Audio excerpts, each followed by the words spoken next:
সুপ্রিয় শিক্ষার্থী বন্ধুরা, দ্য স্টাডি ওয়ে চ্যানেলে তোমাদেরকে স্বাগতম। আমরা একাদশ দ্বাদশ শ্রেণীর গল্প নিয়ে আলোচনা করছিলাম। গল্পের এই পর্যায়টাতে বিলাসী এর দ্বিতীয় অংশে আমরা বাকি অংশটুকু নিয়ে একটু আলোচনা করব।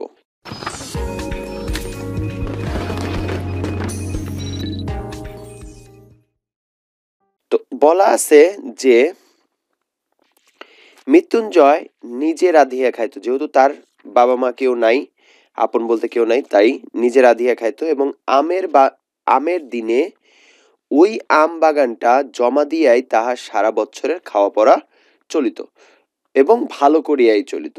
যেহেতু বাগানটা হচ্ছে ২০-২৫ বিঘার বাগান, যার কারণে স্বাভাবিকভাবেই যে সেই আম বাগানটা যদি জমা দেওয়ার মূলত হচ্ছে যে লিজ দেওয়ার মতো। অর্থাৎ গ্রাম অঞ্চলে একটা জিনিস হয়ে থাকে যে আপনার কোনো বাগানের ফল যদি ফলে তাহলে সেই বাগানটা লিজ দেওয়া যায়। লিজ দেওয়ার অর্থটা হচ্ছে যে বাগানের সকল ফলগুলো পেরে নিয়ে যাবে, তার পরিবর্তে একটা অ্যামাউন্ট টাকা দিয়ে দেবে। তো ওই আম বাগানটা জমা দিয়ে, তো তাহলে আমরা এখান থেকে পাচ্ছি যে জমা দেওয়ার মূলত হচ্ছে যে লিজ দেওয়া বোঝায়। জমা দিয়েই তাহার সারা বছরে খাওয়া পড়া চলিত এবং ভালো করে চলিত। যেদিন দেখা হইয়াছে সেই দিনই দেখিয়াছি মৃত্যুঞ্জয়ের ছেঁড়া খোড়া মলিন বইগুলো, যেহেতু একই ক্লাসে অর্থাৎ অষ্টম শ্রেণীতে দীর্ঘ সময়ের জন্য, যার কারণে মলিন বইগুলো বগলে করিয়া হাতের মাঝখানে পথের এক ধার দিয়া নীরবে চলিয়াছে। তাহাকে কখনো কাহারও সহিত যাচিয়া অর্থাৎ নিজে আগ বাড়ায়া বোঝায়। যাচিয়া বলতে নিজে আগ বাড়ায়া আলাপ করিতে দেখি নাই, বরঞ্চ উপযাচক হইয়া, অর্থাৎ সে যেহেতু কোনো কিছু বলতেছে না, আমরাই উপযাচক হইতাম যে তার সাথে একটু কথা বলি, কেন আসতেছে রিজনটা, হইয়া কথা কইতাম আমরাই। তাহার প্রধান কারণ ছিল এই যে দোকানের খাবার কিনিয়া খাওয়াইতে গ্রামের মধ্যে তাহার জোড়া ছিল না, অর্থাৎ সেই একমাত্র ব্যক্তি, তার কোনো আর একজন ব্যক্তি নাই যে গ্রাম দোকানের কোনো জিনিস কিনে খাওয়াতে পারে।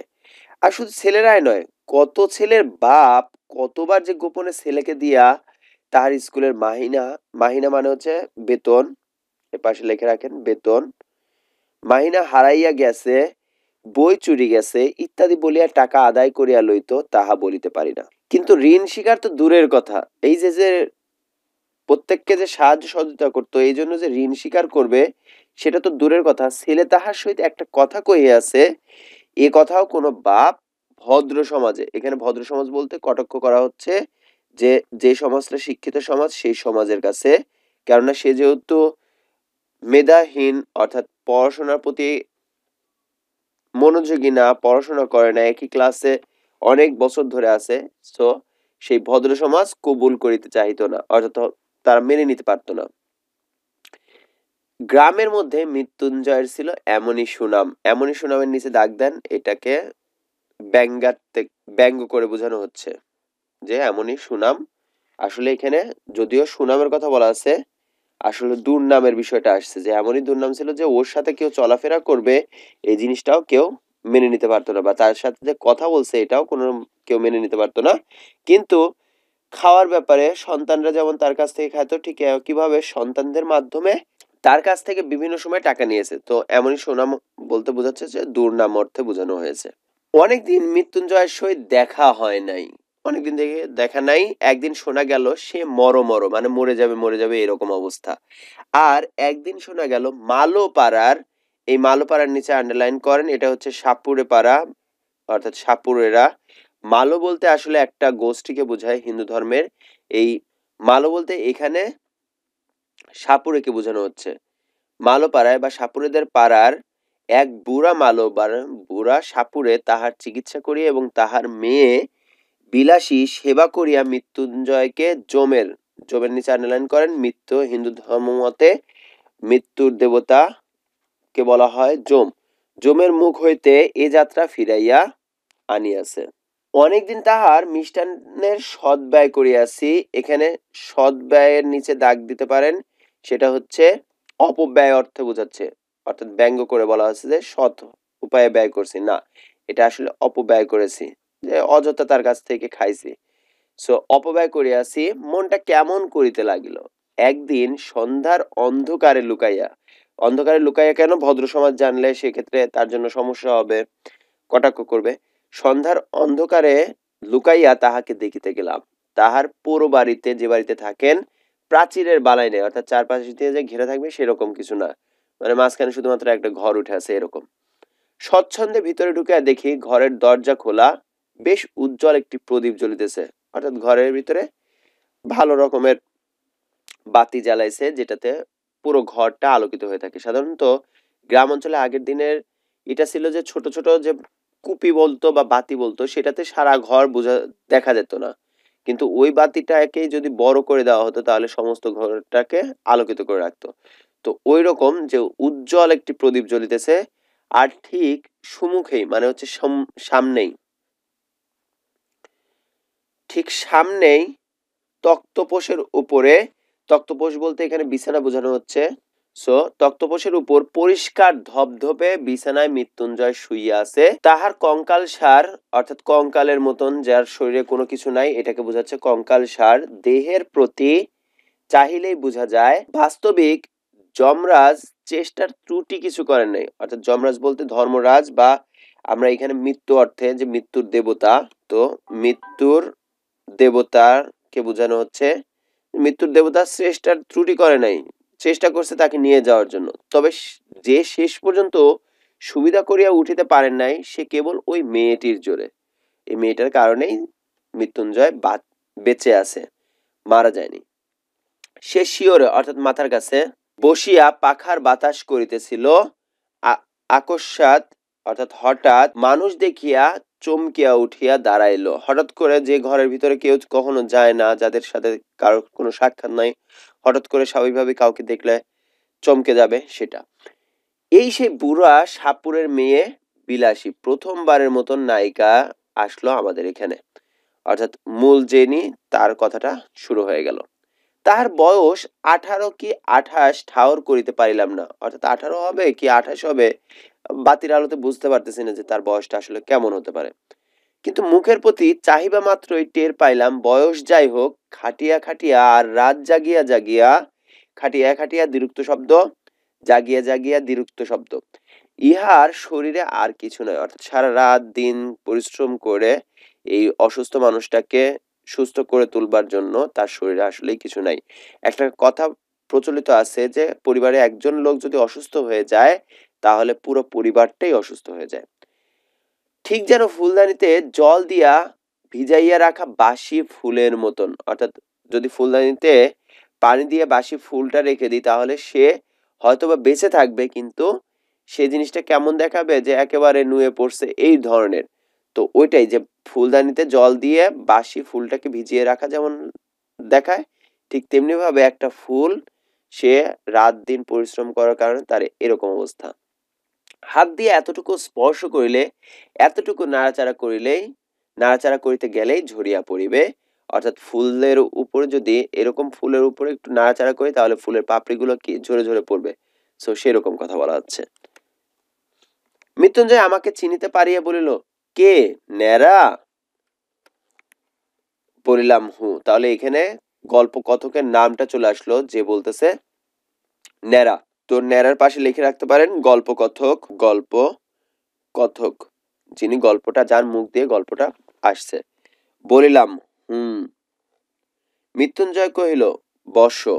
মেয়েটা ঘাড় হেট করিয়া, হেট অর্থ হচ্ছে নিচু করে, মাথা নিচু করে করিয়া দাঁড়াইয়া রহিল। মৃত্যুঞ্জয় দুই চারিটি কথায় যাহা কহিল তাহার মর্ম এই যে, যা বলতেছে তার মধ্যে বুঝলাম যে প্রায় 1.5 মাস যাবত, অসুস্থতা ছিল হচ্ছে 1.5 মাস হইতে, 1.5 মাস হইতে চলিল সে শয্যাগত, অর্থাৎ বিছানায় পড়ে গেছে।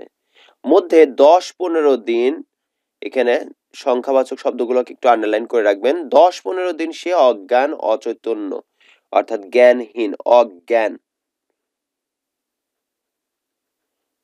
অবস্থায় পড়িয়াছিল। এই কয়েকদিন হইল সে লোক চিনিতে পারিতেছে, এবং যদিচ শব্দের অর্থ যদিও, যদিও বুঝায়, ঠিক আছে। যদিচ মানে হচ্ছে যদিও, এখনো সে বিছানা ছাড়িয়া উঠিতে পারে না, কিন্তু আর ভয় নাই।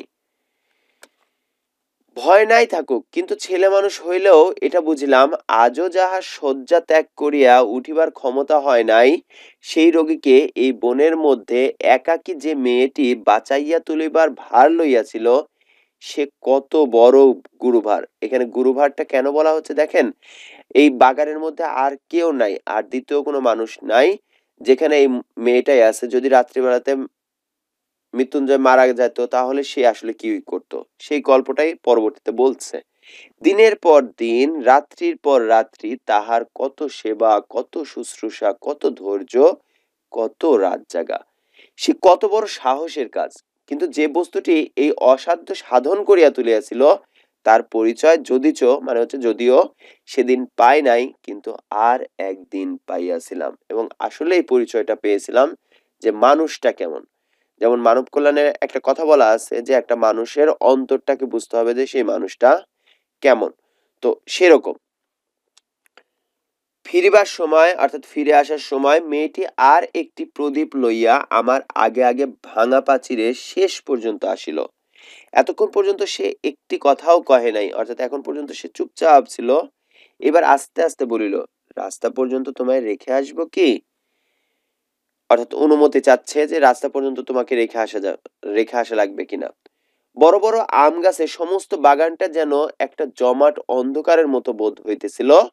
পথ দেখা তো দূরের কথা, নিজের হাতটা পর্যন্ত দেখা যায় না, অর্থাৎ ঘুটঘুটে অন্ধকার যেটাকে বলা হয়, যে অন্ধকার মধ্যে আপনি নিজের হাতটা পর্যন্ত দেখতে পাবেন না, এরকম ঘন অন্ধকার। সাধারণ অন্ধকারে আপনি আপনি নিজেকে দেখতে পাচ্ছেন, পা দেখতে পাচ্ছেন, হাত দেখতে পাচ্ছেন, কিন্তু ঘুটঘুটে অন্ধকারে নিজের যা কিছু সেটাই দেখতে পাচ্ছেন না। বলিলাম, পৌঁছে দিতে হবে না, আলোটা দাও। সে প্রদীপটা আমার হাতে দিতেই তার উৎকণ্ঠিত মুখের চেহারাটা আমার চোখে পড়িল। কেননা এতক্ষণ পর্যন্ত আলো তার হাতে থাকার কারণে তাকে আমি ওইভাবে দেখিনি, কিন্তু যখন আমার হাতে দিতে লাগছে তখনই আমি তার চেহারাটা দেখতে পাইছি। আস্তে আস্তে সে বলিল, একলা যেতে ভয় করবে না তো? একটু এগিয়ে দিয়ে আসবো?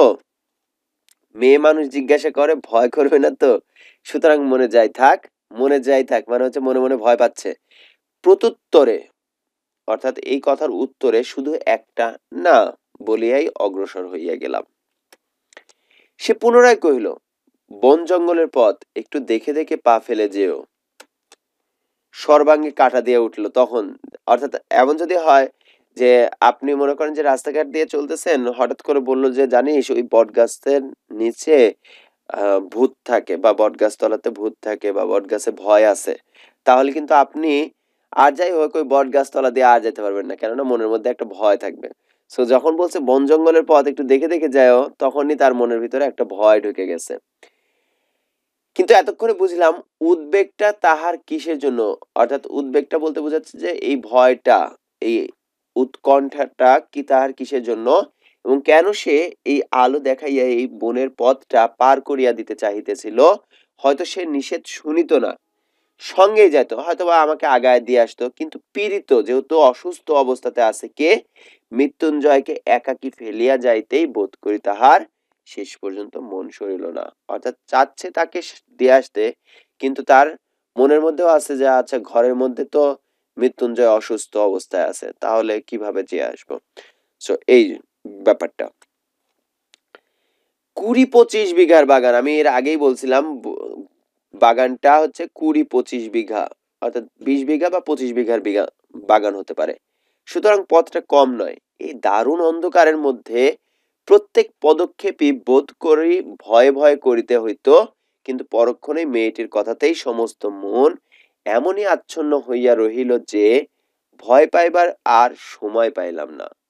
কেবল মনে হইতে লাগিল একটা মৃতকল্প, অর্থাৎ মৃত্যুর জন্য সংকল্প করেছে এরকম মৃতকল্প, যে সে মারাই যাবে, নিজে থেকে বাঁচার আর ইচ্ছে নাই, তাহলে মানে মৃত্যুর জন্য সংকল্প, মৃত্যুর জন্য সংকল্প করে ফেলছে যে তার আর কোনো বাচ্চার আশা নাই।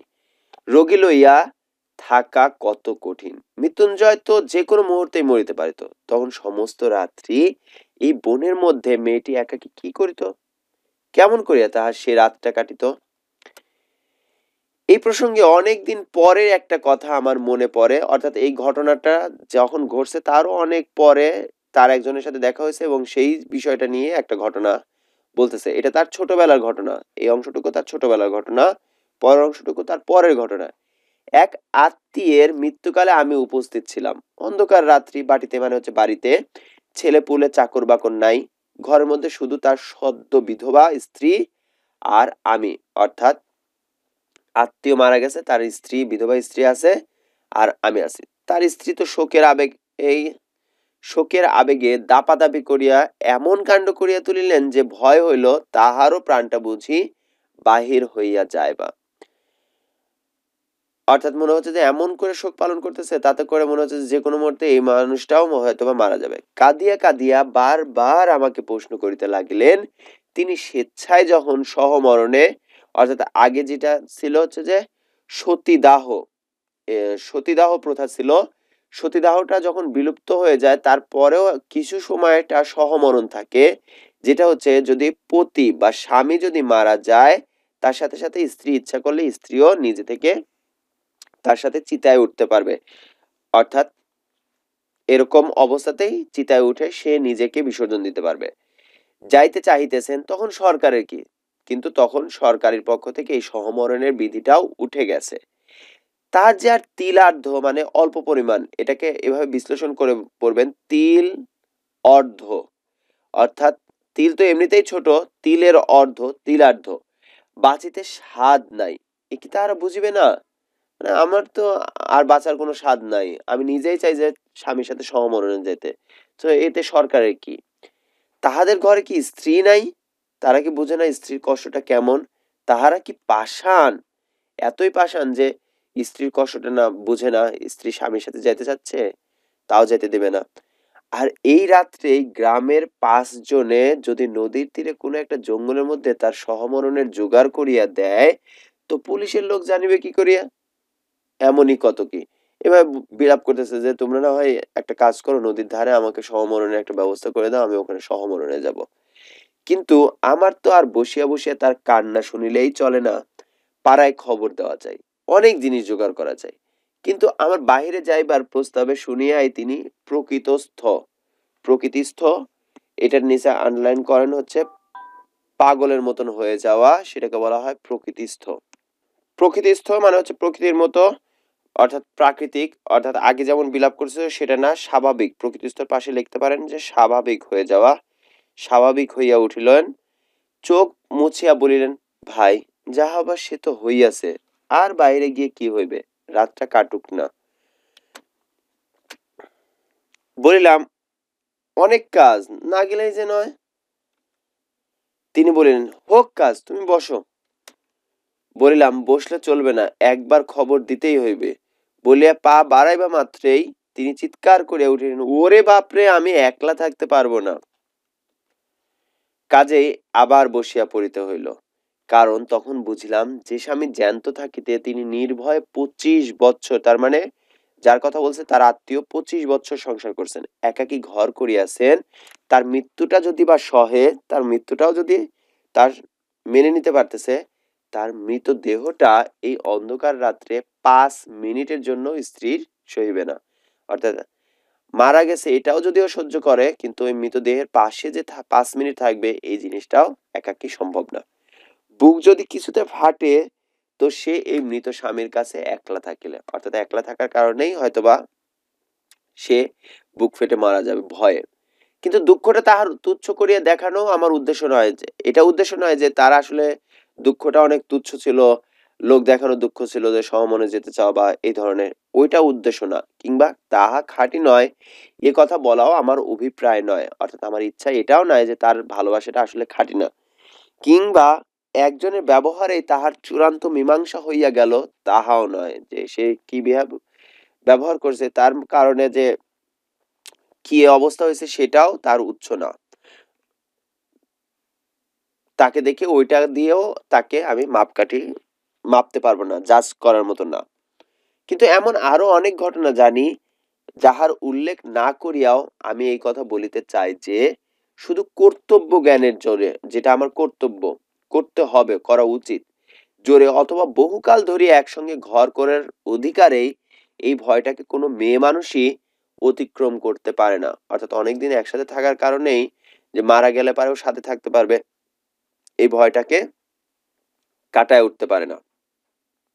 ইহা আর একটা শক্তি যাহা বহু স্বামী স্ত্রী ১০০ বৎসর একত্রে ঘর করার পরেও হয়তো তাহার কোনো সন্ধান পায় না। এই করোনাকালীন সময়টাতেই একটা ঘটনা পত্রিকাতে ভাইরাল হয়েছিল।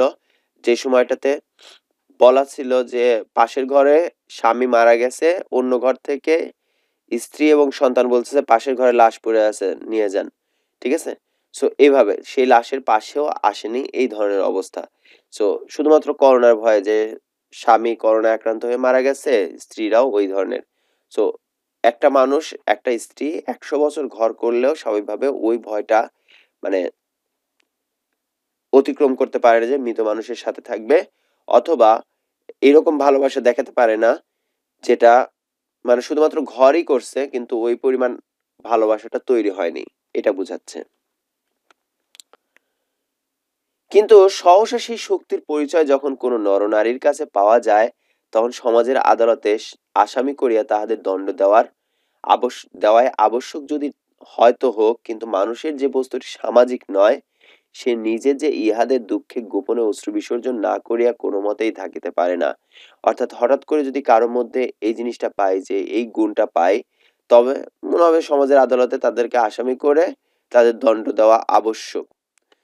যদি তো হোক, কিন্তু মানুষের যে বস্তুটি সামাজিক নয়, মানুষের যে জিনিসটা আসলেই সামাজিক না অসামাজিক, সে নিজে যে ইহাদের দুঃখে গোপনে অশ্রু বিসর্জন না করিয়া কোনো মতেই থাকিতে পারে না। অর্থাৎ সেই মানুষজনের কারণে সেই ভালোবাসার দিকে তাকায়া দেখা যাচ্ছে অন্য মানুষগুলো নীরবে অশ্রু ফেলে যে আহারে কি ভালোবাসাটা ছিল, স্বামীর প্রতি স্ত্রীর কি ভালোবাসাটা ছিল, স্ত্রীর প্রতি স্বামীর কি ভালোবাসাটা ছিল, যে স্বামী মারা যাওয়ার পরে স্ত্রী আর সহ্য করতে পারে নাই, তাৎক্ষণিকভাবে স্ত্রীও মারা গেছেন, বা এই ধরনের একটা অবস্থা।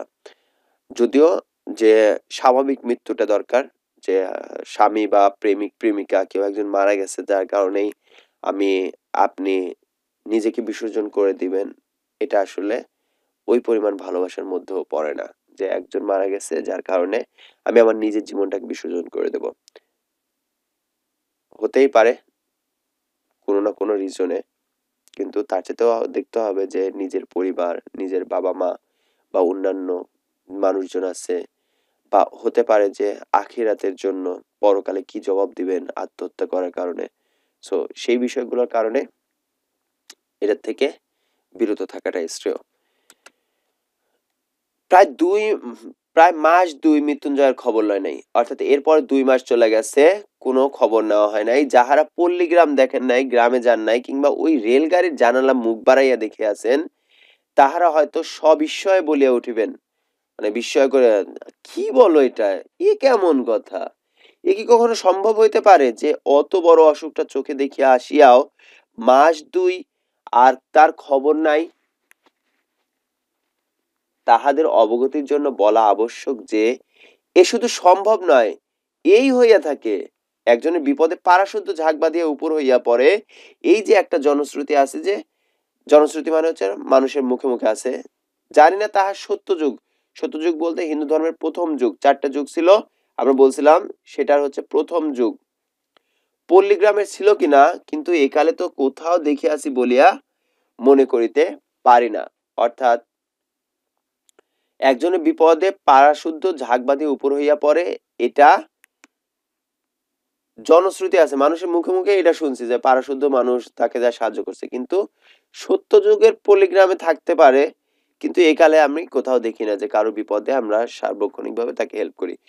একটা জিনিস কি দেখুন, হঠাৎ অসুস্থ হয়েছে, অনেকদিন ধরে শুনতেছেন যে অসুস্থ হয়ে পড়ে আছে, একবার দেখা করে আসলেন, কিন্তু তারপরে কি আর তার খোঁজ খবর নেওয়া হয়? প্রতিদিন রেগুলারলি তাকে ফোন দিয়ে জিজ্ঞানো যে ভাই এখন শারীরিক অবস্থাটা কেমন, এখন কি অবস্থা, কোন ডাক্তারের কাছে গেছিলেন, ওষুধ কি বলতেছে, মানে এই ধরনের আপডেটটা আমরা সাধারণত নিই না। একবার দেখে আসছি, ওই যে দেখার দেখা দেখে আসছি।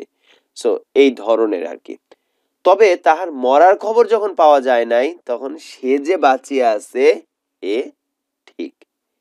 তার মানে যেহেতু তার মৃত্যুর কোনো খবর এখন পর্যন্ত পায়নি, তার মানে নিশ্চিতভাবে সে বেঁচে আছে।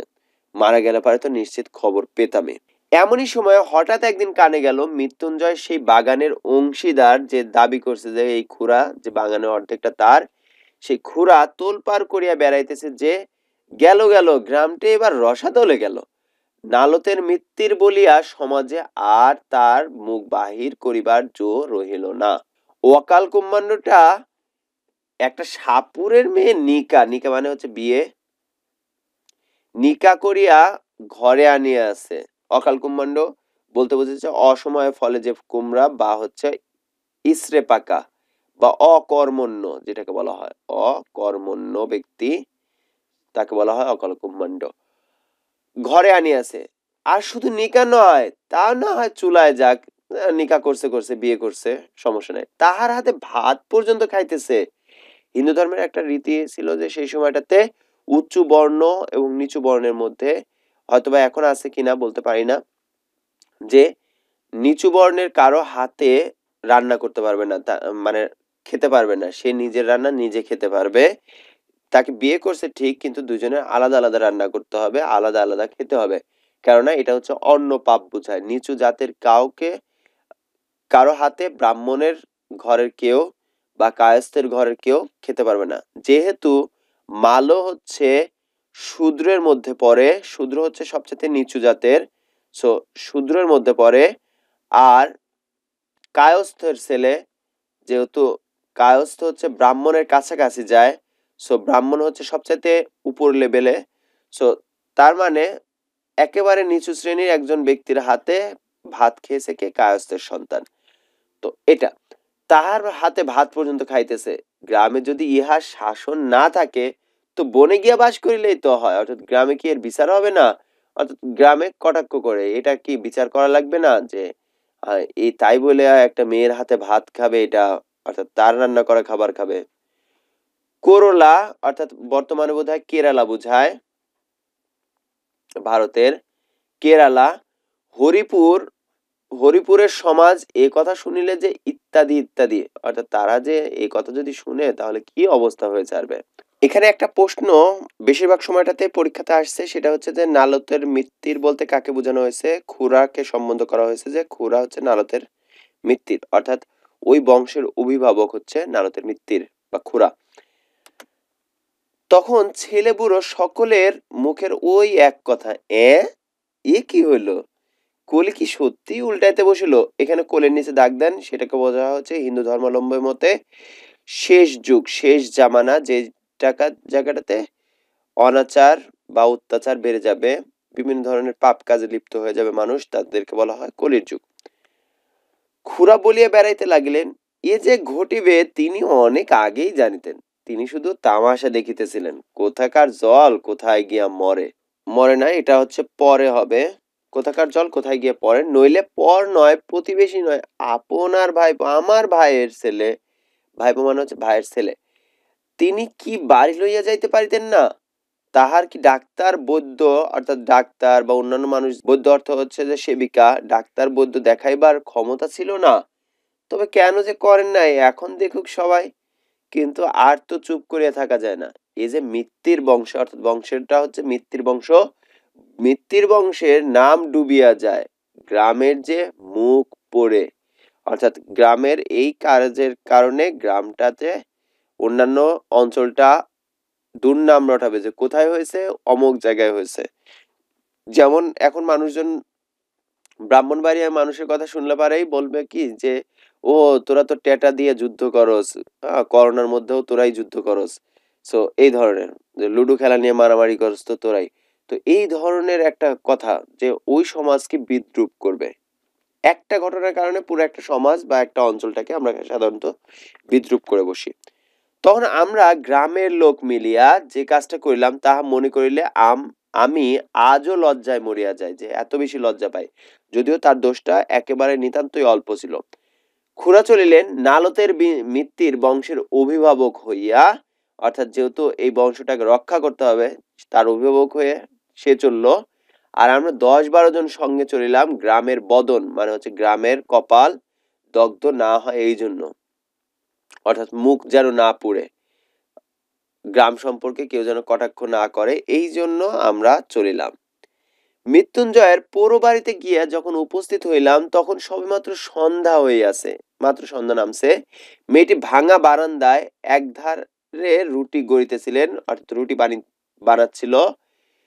আকস্মাৎ হঠাৎ লাঠিসোঁটা হাতে এতগুলো লোককে উঠানোর উপর দেখিয়া ভয়ে নীল বর্ণ হইয়া গেল। খুড়ো ঘরের মধ্যে উকি মারিয়া দেখিলেন মৃত্যুঞ্জয় শুইয়া আছে। চট করিয়া শিকলটা টানিয়া দিয়া সেই ভয়ে মৃতপ্রায় মেয়েটিকে সম্ভাষণ শুরু করিলেন। তাহলে বলছে কি যে দরজাটা আটকায় দিছে, অর্থাৎ ভিতরে তো মৃত্যুঞ্জয় শুয়ে আছে, সে বাহির যেন না হতে পারে এই জন্য করছে কি দরজাটা আটকায় দিছে। আটকায় দিয়া অর্থাৎ চট করে শিকলটা টানিয়া দিয়া আটকায় দিয়ে সেই ভয়ে মৃত পায় মেয়েটিকে, অর্থাৎ যেহেতু ভয়েই মেয়েটা মনে হচ্ছে যে মারা যাবে, এরকম একটা মেয়েকে সম্ভাষণ শুরু করলেন। কি কেমন ধরনের সম্ভাষণ? যে ভালোবাসার কথা বলবেন না, বলা বাহুল্য জগতের কোন খুড়া কোনো কালে বোধ করি ভাইপোর স্ত্রীকে, অর্থাৎ ভাইপোর স্ত্রীকে কিভাবে বলা যাবে, যে ছেলের বউয়ের মতো, ভাস্তা বউ, সো স্ত্রীকে ওরূপ সম্ভাষণ করে না। এরকম ভাবে যে সম্ভাষণ, এটা এর আগে কখনো হয় না। সম্ভাষণ হচ্ছে ব্যঙ্গার থেকে বোঝাচ্ছে সে এমনই যে মেয়েটি হীন সাপুরের মেয়ে হইয়াও তাহা সইতে পারিল না, চোখ তুলিয়া বলিল, বাবা আমারে বাবুর সাথে নিকে দিয়েছে জানো। অর্থাৎ এত এত বেশি কথা বলছে যে সে মুখ ফুটে বলেই ফেলছে যে বাবা বাবুর সাথে আমাকে বিয়ে দিয়ে দিয়েছে। খুড়া বলিলেন তবে রে, ইত্যাদি ইত্যাদি। সঙ্গে সঙ্গেই 10-12 জন মারছে। কয়জন? 10-12 জন। 10-12 জন বীর দর্পে হুঙ্কার দিয়া তাহার ঘাড়ে পড়িল। কেহ ধরিল চুলের মুঠি, কেহ ধরিল কান, কেহ ধরিল হাত দুটো, এবং যাহাদের সে সুযোগ ঘটিল না তাহারাও নিচেষ্ট হইয়া রহিল না। নিচেষ্ট মানে হচ্ছে চেষ্টাহীন অবস্থায়, অর্থাৎ মারতেছে 10-12 জন দেখা যাচ্ছে একসাথে মারতেছে, মার আরো মার, মানে চেষ্টা করতেছে সেও যেন একটা ঘুষি একটা লাথি অন্তত দিতে পারে। নিচেষ্ট মানে চেষ্টার ত্রুটি নেই, চেষ্টা না করা বোঝাচ্ছে নিচেষ্ট হইয়া রহিল না। কারণ সংগ্রাম স্থলে, যেখানে যুদ্ধক্ষেত্র, সেখানে আমরা কাপুরুষের ন্যায় চুপ করিয়া থাকিতে পারি, যে চুপ করে থাকতে পারি, যুদ্ধ লাগছে তো যাদের যুদ্ধ তারা করুক, আন্দোলন করার করুক। আমাদের বিরুদ্ধে এত বড় দুর্নাম রটনা করিতে বোধ করি নারায়ণের কর্তৃপক্ষ, নারায়ণ বলতে ধর্মদেবতা বোঝানো হচ্ছে, কর্তৃপক্ষের চক্ষু লজ্জা হইবে যে আমাদের ব্যাপারে কোনো কটাক্ষ করবে। ধর্মের ব্যাপারে আমরা অনেক বেশি সংবেদনশীল, আমাদেরকে ধর্ম নিয়ে কোনো জ্ঞান দেওয়া যাবে না, আমরা বুঝি কি করতে হবে। এইখানে একটা অবান্তর কথা, অপ্রাসঙ্গিক কথা বুঝাচ্ছে, বলিয়া রাখি। শুনিয়াছি নাকি বিলাত প্রভৃতি, বিলাত বলতে লন্ডন, ইংল্যান্ডকে বুঝায়, প্রভৃতি শ্লেষ্য দেশে, শ্লেষ্য বলতে বোঝাচ্ছে হচ্ছে সাদা দেশে, অর্থাৎ সাদা রঙের মানুষ যেখানে থাকে সেটাকে বোঝাচ্ছে শ্লেষ্য দেশে, পুরুষদের মধ্যে একটা কুসংস্কার আছে, স্ত্রীলোক দুর্বল এবং নিরুপায় বলিয়া তাহার গায়ে হাত তুলিতে নাই। অর্থাৎ অন্যান্য উচ্চ দেশে যারা অনেকভাবে উন্নত হয়েছে সেই উন্নত বিশ্বে একটা কথা আছে যে মেয়েদের গায়ে হাত তোলা যাবে না। আবার এমন একটা কি কথা, আবার একটা কি কথা, সনাতন হিন্দু এ কুসংস্কার, মানে এটা আসলে কুসংস্কার। ঠিক আছে, মেয়ের গায়ে হাত তোলা যাবে না, এটা একটা কুসংস্কার। আমরা বলি যাহারই গায়ে জোর নাই তাহারই গায়ে হাত তুলিতে পারা যায়, তা সে নর নারী যাই হোক না কেন। যেহেতু গায়ে যদি জোর না থাকে তাহলে স্বাভাবিকভাবে তাকে মারা যাবে, অর্থাৎ তার দৈহিক বল, বংশের বল যদি না থাকে তাহলে সেক্ষেত্রে, গায়ে যদি বল না থাকে তাহলে সেক্ষেত্রে তাকে মারা যাবে। আর যার গায়ে বল আছে, বংশের জোর আছে, এলাকাবাসীর জোর আছে, তার গায়ে তো আর হাত তোলা যায় না, সে যত বড় অপরাধী করুক না কেন। এখানে একটা কথা বলা আছে, নারায়ণ সম্পর্কে একটা টিকা দেওয়া আছে, একটু পড়ে নেবেন। নারায়ণ বলতে বোঝায় হচ্ছে নিরপেক্ষ। যুদ্ধক্ষেত্রে সাধারণত যারা কোনো পক্ষ না নিয়ে নিরপেক্ষ অবস্থান করে, নীরবতা পালন করে, তাদেরকে বলা হচ্ছে নারায়ণ, এভাবে উপস্থাপন করা হচ্ছে। মেয়েটি প্রথমেই সেই যে একবার আর্তনাদ করিয়া উঠিয়াছিল, তারপরে একেবারে চুপ করিয়া গেল, আর কোনো কথা নাই। কিন্তু আমরা যখন তাহাকে গ্রামের বাহিরে রাখিয়া আসিবার জন্য হিসড়াইয়া লইয়া চলিলাম, টেনে হিঁচড়ে নিয়ে যাচ্ছি।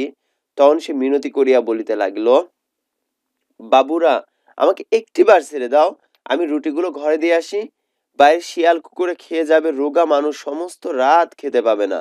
অর্থাৎ তার নিজের জন্য কোনো চিন্তা নাই, তার চিন্তাটা যে অসুস্থ মৃত্যুঞ্জয়টা ঘরে পড়ে আছে, সেই মৃত্যুঞ্জয় অসুস্থ মানুষ, সে সারা রাত খেতে পারবে না, শিয়াল কুকুরে এই খাবারগুলো খেয়ে যাবে। সো এই ধরনের কথা। মৃত্যুঞ্জয় রুদ্ধ ঘরের মধ্যে পাগলের মতো মাথা কুটিতে লাগিল। রুদ্ধ ঘর যেহেতু শিকল টেনে দিছে দরজায়, তার মানে বের হওয়ার কোনো ওয়ে নাই। দ্বারে পদাঘাত, অর্থাৎ দ্বার বলতে হচ্ছে দরজা বুঝায়, দরজায় পদাঘাত হচ্ছে পা দিয়ে আঘাত করিতে লাগিল, এবং শ্রাব্য অশ্রাব্য অর্থাৎ বিভিন্ন ধরনের গালিগালাজ করার সময় স্বাভাবিক সাধারণ কথা বা হচ্ছে অশ্লীল কথা বলে বহুবিধ ভাষা প্রয়োগ করিতে লাগিল। কিন্তু আমরা তাহাতে তিলার্ধ, আবারও আসছে তিলার্ধ, বিচলিত হইলাম না। স্বদেশের মঙ্গলের জন্য সমস্ত অকাতরে সহ্য করিয়া তাহাকে হির হির করিয়া টানিয়া লইয়া চলিলাম। হির হির করে মানে খুব দ্রুত বেগে চলিলাম বলিতেছি, কেননা আমিও বরাবর সঙ্গে ছিলাম, আমিও এদের সাথে ছিলাম। কিন্তু কোথায় আমার মধ্যে একটুখানি দুর্বলতা ছিল, আমার মনের মধ্যে একটু দুর্বলতা কাজ করতেছিল যে এটা বোধহয় ঠিক হচ্ছে না। আমি তাহার গায়ে হাত দিতে পারি নাই, তাকে মারতে পারি নাই, বরঞ্চ কেমন যেন কান্না পাইতে লাগিল যে এইভাবে কি মারে, সে যে অত্যন্ত অন্যায় করিয়াছে এবং তাহাকে গ্রামের বাহির করাই উচিত বটে, কিন্তু এটাই যে আমরা ভালো কাজ করিতেছি সেও কিছুতে মনে করিলাম না। সে অনুচিত কাজ করছে, তাকে গ্রামের বাইরে নিয়ে যেতে হবে, কিন্তু আমরা কি ঠিক কাজ করতেছি এটাও আমার মনে সায় দিল না। কিন্তু আমার কথা যাক, আমি নিজের কথা বলতেছি না। আপনারা মনে করিবেন না পল্লীগ্রামে উদারতা একান্ত অভাব, মনে হয় যে পল্লীগ্রামে এরকম আসলে মানুষ মানুষকে এইভাবেই সম্ভাষণ করে, উদারতা নাই, ভালোবাসা নাই, না, মোটেই না। বরঞ্চ বড়লোক হইলে আমরা এমন সব ঔদার্য প্রকাশ করি যে শুনিলে আপনারা অবাক হয়ে যাবেন। ঔদার্য মানে হচ্ছে আতিথেয়তা বা আপ্যায়ন বা তাকে সম্মানটা এত পরিমাণ করি যে আপনারা দেখলে অবাক হয়ে যাবেন। যেমন একটা আছে যে আমাদের স্কুলে একটা বিশেষ বড় অনুষ্ঠানের মধ্যে, তো গ্রামের রাস্তা স্বাভাবিকভাবে ধুলোবালি থাকবে, এমন না যে ঢাকার মতন অবস্থা। দেখা যাচ্ছে কি স্টেজ পর্যন্ত আমরা লাল গালিচার একটা ব্যবস্থা করলাম, যে লাল কাপড় দিয়ে একটা কিছু করে দেওয়া, যাতে করে বোঝা যায় যে সম্ভাষণ দেওয়া হচ্ছে। একটা কমিউনিটি সেন্টার এরকম দেখছিলাম যে সিঁড়িতে টাইলস করা হয় না, এই জন্য সিঁড়ির উপর দিয়ে লাল কাপড় দিয়ে রাখছে, যাতে করে সিঁড়িটাকে মনে হয় যে লাল গালিচার উপর দিয়ে হেঁটে যাচ্ছে, কিন্তু ওই কাপড়ে পিছলায় পিছলায় মানুষ যে পড়ে যাবে এই কথাটা সেন্স নেই। অর্থাৎ ঔদার্য প্রকাশ করে যে আমরা আসলে অনেক বেশি আপ্যায়ন করতেছি, কেননা প্রেসিডেন্ট সাহেব আসবেন, হতে পারে যে আমাদের সংগঠনের পরিচালক সাহেব আসবেন, বা হতে পারে যে অনেক বড় এমডি স্যার আসবেন, তাকে একটু দেখানো, জাস্ট এরকম। এই মৃত্যুঞ্জয়টাই যদি না তাহার হাতে ভাত খাইয়া অমার্জনীয়, যেটা মার্জনা করা যায় না, মাফ করা যায় না, অপরাধ করিত, তা হইলে তো আমাদের এত রাগ হইতো না। আর কায়েতের ছেলে, কায়স্থ বুঝাচ্ছে, কায়েতের ছেলের সঙ্গে সাপুরের মেয়ের নিকা বিয়ে, এটা একটা হাসিয়া উড়াইবার কথা। কেননা হাসিয়া উড়াইবার কথা, নিচু জাতের কাউকে বিয়ে করতেই পারে, কিন্তু তার হাতে ভাত খাবে এটা সম্ভব না।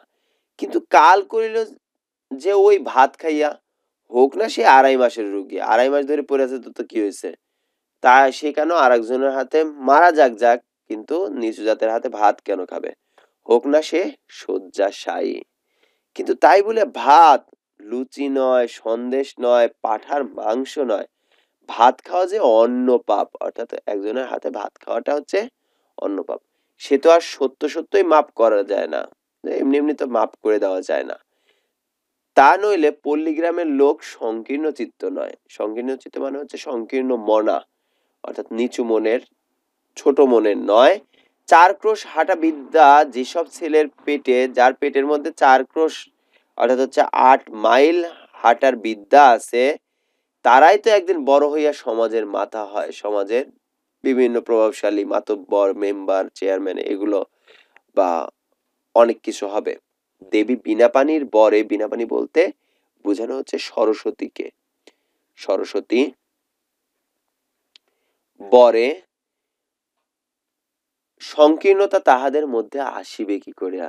যেহেতু শিক্ষা তাদের মধ্যে আছে, তাহলে এটা হতেই পারে না তাদের মধ্যে সংকীর্ণতা আসা। অর্থাৎ এই শিক্ষিত মানুষদেরকে সংকীর্ণতাটাকে কটাক্ষ করে এই কথাটা বলা হচ্ছে। এই তো ইহারই কিছুদিন পরে প্রাতঃস্মরণীয়, অর্থাৎ সকালবেলা যাদেরকে স্মরণ করতে হয়, স্বর্গীয় মুখোপাধ্যায় মহাশয়ের বিধবা পুত্রবধূ আর একটা চরিত্র আসলো, নাম হচ্ছে স্বর্গীয় মুখোপাধ্যায় মহাশয়ের বিধবা পুত্রবধূ মনের বৈরাগ্যে বছর 2 কাশীবাস করিয়া যখন ফিরিয়া আসিলেন, অর্থাৎ কষ্ট পাইছে যেহেতু স্বামীকে হারাইছে, তার কারণে কাশীতে গেছে। কাশী বলতে বোঝায় হচ্ছে যে তীর্থস্থান। হিন্দু ধর্মাবলম্বীদের মধ্যে ভারতের গয়া কাশী আছে তীর্থস্থান, কিন্তু এটার দুইটা দিক আছে। এক, ওখানে তীর্থ করতে যায়, আর আরেকটা ওখানে মজা করার জন্য যায় বন্ধু বান্ধবের সাথে। সো এখানে ওই জিনিসটাকে উপস্থাপন করা হচ্ছে যে তীর্থে যায় নাই, আসলে বন্ধু বান্ধবের সাথে গেছে। একটা সিনেমাতে দেখেছিলাম যে গয়া কাশীতে যাওয়ার কারণে বিয়েটা ভেঙে যায়, যে গয়া কাশীতে বন্ধুদের সাথে গেছিল, তার মানে কি অবস্থা হয়েছে। সো সেটা তো তখন নিন্দুকেরা কানাকানি করিতে লাগিল যে অর্ধেক সম্পত্তি ওই বিধবার এবং পাশে তাহা বেহাত হয়। বেহাত মানে হচ্ছে অন্যের হাতগ্রস্ত হয়ে যায়, যেহেতু ছেলের ছেলে স্ত্রীর নামেও অর্ধেক সম্পত্তি দিয়ে গেছে। এই ভয়ে ছোটবাবু অনেক চেষ্টা অনেক পরিশ্রমের পর বৌঠানকে যেখান হইতে ফিরিয়ে আনিয়াছেন সেটা কাশী বটে। এখানে কাশী বটে বলতে বোঝাচ্ছে যে ওই যে মজা করার জন্য যে কাশী অঞ্চলটা, সেটাকে বোঝাচ্ছে। যাই হোক, ছোটবাবু তাহার স্বাভাবিক ঔদার্যে, স্বাভাবিক যে মহত্ব, গ্রামের 12 অর্থাৎ 12 ধরনের পূজা বাবদ 200 টাকা দান করিয়া, সেই সময়ের 200 টাকা তার মানে অনেক বড় একটা কিছু, ঠিক আছে।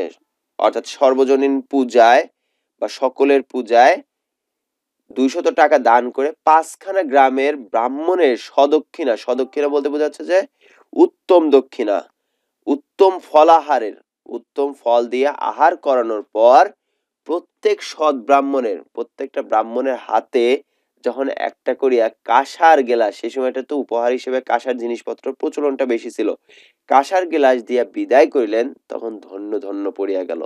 অর্থাৎ আপনি একটা কাজ করার জন্য কাউকে মানে কোনো একটা অপবাদ দিয়ে গ্রাম থেকে তাড়াবেন, তার কারণে কি দরকার, ব্রাহ্মণদের দরকার, ব্রাহ্মণরা এটার রায় দেবে। সো সেই ব্রাহ্মণদেরকে যখন আপনি ভালো মতন খাওয়াবেন, তার মানে কি আপনার পক্ষ হয়ে রায় দিবে। তো এই জন্য বলছে যে সেই ব্রাহ্মণদেরকে খাওয়ন পরন দিয়ে, তার মানে ওইটার প্রচলন করছে যে সে যে গয়া কাশীতে গেছিল, আসলে যে কোন কাশীতে গেছিল সেটা তো আমরা জানি। এমনকি পথে আসিতে অনেকে দেশের এবং দশের, দেশের বলতে দেশ এবং দশের বলতে জনগণের কল্যাণের নিমিত্ত কামনা করিতে লাগলেন। এমন সব যারা বড় লোক, তাদের বাড়িতে বাড়িতে মাসে মাসে এমন সব সদ অনুষ্ঠানের আয়োজন হয় না কেন? অর্থাৎ এরকম অনুষ্ঠান তো প্রত্যেক মাসে মাসে প্রত্যেক বড় লোকের বাড়িতে করতে পারে। যেমন একটা জিনিস প্রচলন আছে, যদিও হয়তোবা অনেকে বাজেভাবে নেবেন, যে মিলাদ টাইপের একটা বিষয় প্রচলন আছে। স্বাভাবিকভাবে যে মিলাদ করলে হুজুরকে বা হুজুরের হাতে 100-200 টাকা ধরিয়ে দিতে হয়। তখন তার ফলে কি হবে, সেই হুজুর বা সেই ইমাম যিনি মিলাদ পড়াচ্ছেন, তিনি চাবেন কি যে প্রত্যেক বাড়িতে বাড়িতে প্রতিদিন যেন এরকম মিলাদ হয়, খাওয়াটাও পাওয়া গেল, ভালো খাওয়ানো পাইলাম, সাথে সাথে আসার সময় 100-200 টাকা করে পাইলাম হতো। সো তাতে করে যেন প্রত্যেক বড় লোকের বাড়িতে এই ধরনের অনুষ্ঠান হতো। কিন্তু যাক, মহত্বের কাহিনী আমাদের অনেক আছে, এরকম মহত্বের কাহিনী অনেক আছে। ব্রাহ্মণদেরকে কত বড় আপ্যায়ন করছে, এরকম অনেক আছে। যুগে যুগে সঞ্চিত হইয়া প্রায় প্রত্যেকেই পল্লীবাসীর দ্বারেই স্তূপকার হইয়া উঠিয়াছি। স্তূপকার মানে হচ্ছে এরকম অনেক কাহিনী পল্লীবাসীতে ছড়িয়ে ছিটিয়ে আছে, যে মহত্বের কাহিনী। এই দক্ষিণবঙ্গের অনেক পল্লীতে অনেক দিন ঘুরিয়া গৌরব করিবার মতো অনেক বড় বড় ব্যাপার প্রত্যক্ষ করিয়াছি। যেহেতু তিনি শরৎচন্দ্র চট্টোপাধ্যায় বিভিন্ন জায়গায় ঘোরাফেরা করছেন, সন্ন্যাসী ছিলেন, সো সন্ন্যাসীপনা পরবর্তীতে ছেড়ে দেন, আবার পেটের দায়ে তিনি বার্মায় চলে যান। তো যেহেতু ঘুরেছেন, তার কারণে বলছে যে দক্ষিণবঙ্গের অনেক পল্লীতে অনেক দিন ঘুরিয়া গৌরব করিবার মতো অনেক বড় বড় ব্যাপারও আমি পাইছি। চরিত্রেই বলো অথবা ধর্মেই বলো, সমাজেই বলো আর বিদ্যাতেই বলো, শিক্ষা একেবারে পুরা হইয়া গেছে আমার শিক্ষা আসলে সম্পূর্ণ হইছে। এখন শুধু ইংরেজকে কষিয়া গালিগালাজ করিতে পারিলেই দেশটা উদ্ধার হইয়া যায়। এখানে বলা হচ্ছে যে ইংরেজি ভাষার শিক্ষার কথাটা বলা হচ্ছে যে, যেহেতু ইংরেজকে কষিয়া গালিগালাজ করতে পারার অর্থটা হচ্ছে যে ইংরেজি ভাষা শিখতে হবে। তাছাড়া তো আর ইংরেজরা বুঝবে না যে আপনি কি ভাষায় বা কি গালি দিচ্ছেন।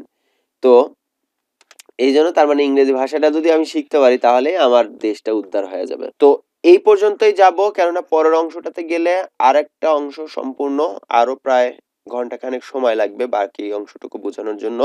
আমরা পরবর্তী ভিডিওটাতে বাকি অংশটুকু নিয়ে আলোচনা করবো ইনশাআল্লাহ। ধন্যবাদ সবাইকে। আসসালামু আলাইকুম।